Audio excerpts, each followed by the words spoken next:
Hi guys! Welcome po ulit sa aking channel. This is Lynn Malakay po. Simple pa happiness, simpleng buhay, buhay na walang arte, less stress. Join me guys sa aking simpleng vlog for today. Isang magandang buhay po sa ating lahat.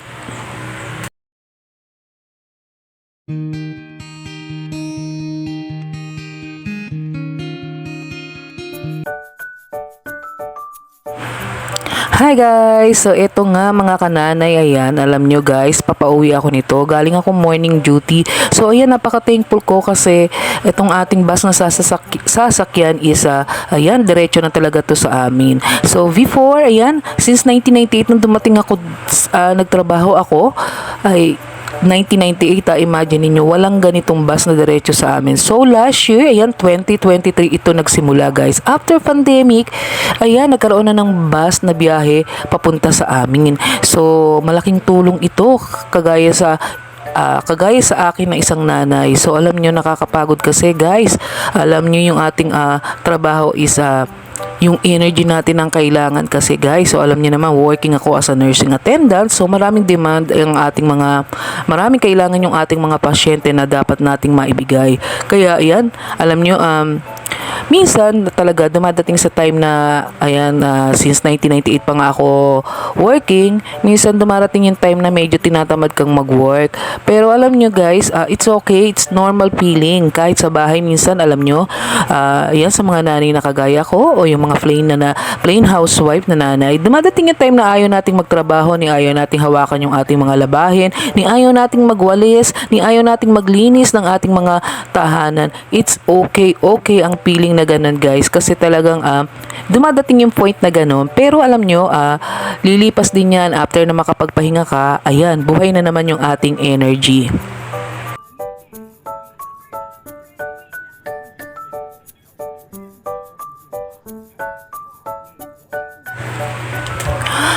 Ako guys, kasi pag feeling ko overload ako sa trabaho, yung ang dami kong ginagawa guys, kahit man yun natatambakan ako or nabibisi ako doon sa aking yung aking trabaho bilang isang nursing attendant. So nagpo-focus muna ako kung ano ba yung need ko talaga na bigyang priority.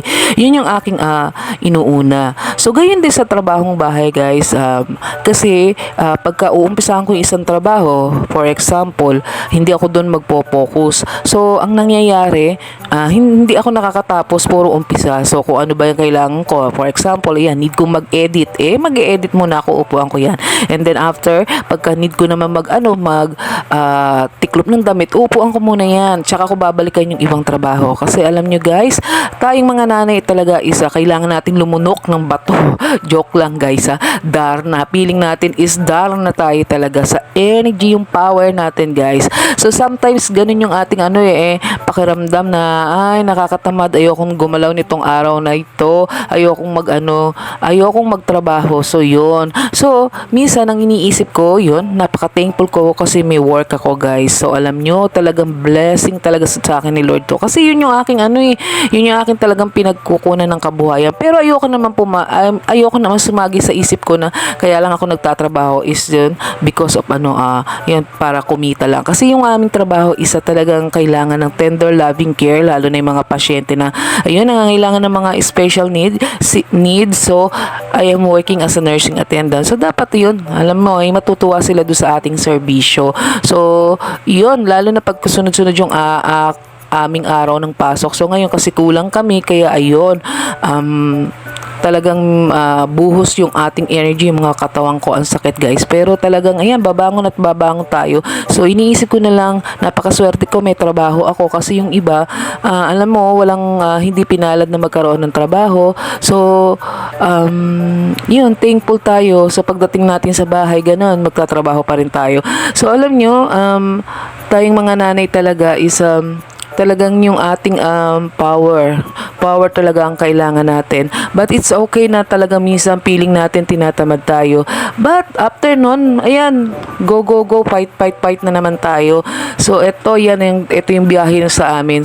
So thankful ako kasi kahit paano dito sa bus, nakakapagpahinga ako. Kasi kung mag-LRT ako, aakyat ako, paputol-putol yung sakay ko guys. So ito, ayan, diretso na tayo sa atin. So yan, ikaw ba ay isang working nanay na kagaya ako. Ayun, alam nyo guys, naiintindihan ko yung inyong nararamdaman. So minsan yung pagdating natin sa bahay, susunggaban pa natin kaagad yung mga trabahong bahay. Ang dami nating gagawin. So okay lang yan guys na minsan pag day off mo, hilata ka muna, ayaw mong gumalaw, ayaw mong talaga, okay lang yan guys kasi alam ko bilang isang nanay, hindi mo pababayaan na yung iyong bahay is madumi or yung ikaw sa yung trabaho kasi yun nga dahil sa mahal mo yung trabaho mo, dahil ito yung nagbibigay, yung kumbaga ito yung nagbibigay sa iyo ng bread and butter mo. So ito yung nagbibigay sa iyo ng kabubuhay mo. Alam ko na ayan, pagka feeling mo yung tamad na tamad ka, pag nasasakyan ka, ito na naman, lunis na naman, papasok na naman, pero pagdating mo sa trabaho, ayan, arat na naman tayo sa ating trabaho.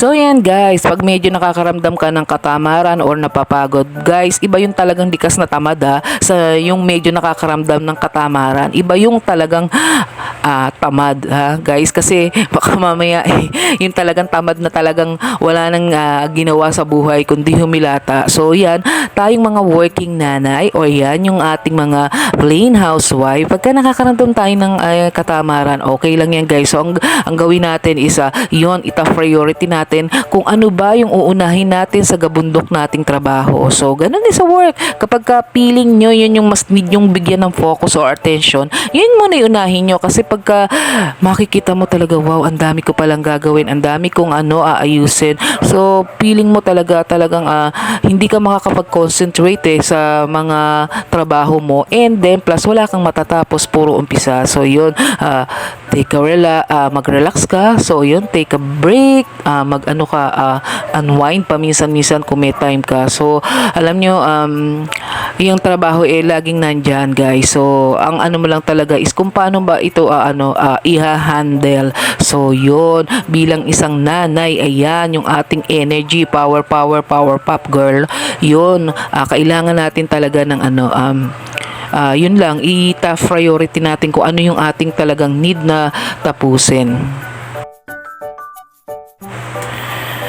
So ako guys, pagdating ko sa bahay, so yun, so syempre bilang isang nanay, so syempre iba yung ating linis talaga pag tayo yung nanay. So titignan ko muna kung ano yung sa paligid, yung mga bag na binaba ng anak ko galing school, so yan, inaayos ko muna, and then pag naayos ko na doon sa ibaba, ayan, tsaka tayo yun, titignan pa natin kung ano pa yung kaya ng ating energy, kasi alam nyo guys, kinabukasan may pasok ka pa pag binuhos ko lahat yung aking energy sa araw na sa pag-uwi ko, baka wala na, hindi na tayo mapapakinabangan sa ating tunay na trabaho. So hindi dapat ganun din, dapat may energy rin tayo para sa ating tunay na nagbibigay, yun ang ating bread and butter. So yun, dapat may energy tayo lagi pag pumapasok. So yun, minsan kasi pagka yung mga nanay hindi natatapos yung trabaho parang yun, nalulungkot. So ganun lang yun, normal lang yun, balikan mo, nandiyan pa rin naman yung trabaho. So kahit iwanan mo yan, ikaw pa rin gagawa. So bilang isang nanay, ikaw pa rin ang gagawa. Kaya iyan, yung energy is yan, palagi mong i-reserve para may power ka. So yun guys, iba yung tinatamad sa likas na tamad. So yun, iba yun, magkaiba yun guys. So go, power lang tayo mga nanay. Kasi yung likas na tamad yan, talagang ayaw kumilos o gumalaw. Kumbaga walang progress ang life. Pero yung tinatamad, mga oras lang yan, mga sandali lang na hindi gagalaw. Pero pagka nabuhay ang energy niyan, go na naman tayo sa ating trabaho. So iyon, magkaiba yun yung likas na tamad sa talagang tinatamad lang. So yun, magkaiba yun yung likas, yung gifted ka sa pagiging tamad. So magkaiba yan guys. So yung tayong mga nanay, minsan tinatamad lang tayo. It's okay ang feeling na ganun guys. Di ba agree kayo mga nanay na tayo rin ang gagawa noon. Kaya ayan, ay yung ating energy ay alagaan natin. So maging inspired lang tayo mga kananay. So alam nyo, life is good, life is beautiful. Thankful ako kahit pagod ako. Kahit pagod araw-araw. So thankful. Kasi ayan, lagi ko na lang iniisip, biniyaan ako ng isang magandang trabaho at yan, isang pamilya na ayan, hindi naman perfecto, pero ayan, masaya ang ating buhay pamilya. So yun, maging inspired lang tayo mga kananay at lagi tayong magdasal, huwag tayong makakalimot talaga kasi sa kanya talaga lahat naggagaling ating blessing. Thank you for the good health, for the good life. Thank you, Lord. So, ayan guys, thank you for watching at salamat sa sinamahan niyo ako sa aking biyahe na pauwi. Ayan, medyo inaantok talaga ako guys. So, thank you for watching. And if you're new to my channel, don't forget po to like, to subscribe, to share this video. And don't forget po to hit the red button for the notification of my upcoming videos. Ang magandang buhay po sa ating lahat.